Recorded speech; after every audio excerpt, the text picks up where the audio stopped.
This memo is from May 6th, 2014, the day before I did a 3.5-mile walk jog with some friends, and these are my reflections the day after.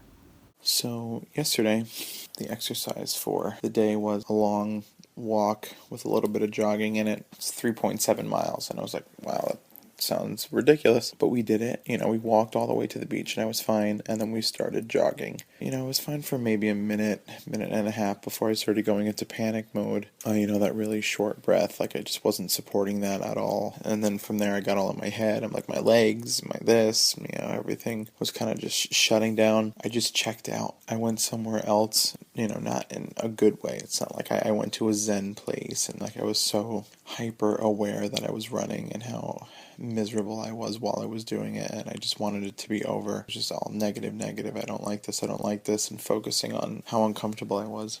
It was really amazing how when I pushed myself that far to, basically physical exhaustion, how much comes up from that. Just feelings and thoughts, complete inadequacy. I see other people doing it and I feel that I should be able to. The fact that I feel like I'm going to die after I jog for a little bit. It's embarrassing. Then again, it's not. I have to refocus the energy and focus on the strides I've made and how far I've come and how many habits I've broken. It's good to know that my panic mode is just ridicule and whatever. We all have it. We all live with our demon thoughts, our negative thoughts, our judgmental thoughts of ourselves. It's quite visceral towards the end of the run, and I got just very emotional. I remember how miserable I was through most of that jog, and I can also remember other times in my life when I would reach physical exhaustion, just how bad I would feel about myself.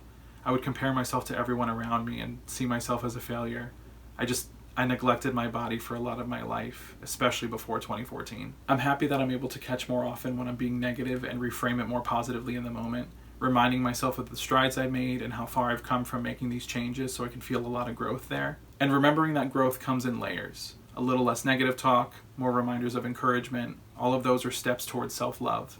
Recognizing that healing takes time, patience, and grace. Is there anything that you're struggling with right now you can invite more grace into?